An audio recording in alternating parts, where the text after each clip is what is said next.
ស្រីបងប្អូនបាទថ្ងៃនេះចង់បង្ហាញវីដេអូដើមការដាំដើមម្ដេងបងប្អូន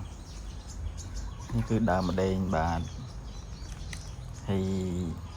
ដើមម្ដេងនេះដែរគឺស្រួលដាំណាស់បងប្អូនពុកម៉ែបងប្អូនមានដីគួរតែឆ្លៀតដាំដំណាំនេះទុកគ្រាន់តែហូបបាទយើងធ្វើម្ហូបធ្វើអីស្រួលមានខាងក្រោយផ្ទះហ្នឹងមានស្រាប់អត់ចាំបាច់ទៅទិញគេទេបងប្អូនហើយដើមម្ដេងនេះស្រួលដាំណាស់បងប្អូនអត់ពិបាកទេដោតចោលក៏រស់ដែរបងប្អូនឲ្យតែយើងអាសាស្រោចទឹកបន្តិចគឺដឹងទៅរស់ហើយ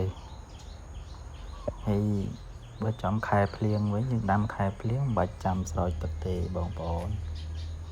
បាទបងប្អូនคนដែរកោះមើលវាដាក់ដាំកប់ដីទុកទៅបាទបងប្អូនគឺងាយស្រួល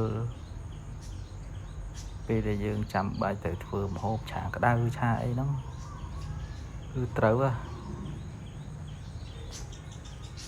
បាទបងប្អូនអញ្ចឹងអត់មានអីទេបងប្អូនអញ្ជើញទស្សនាវីដេអូបន្តទៀត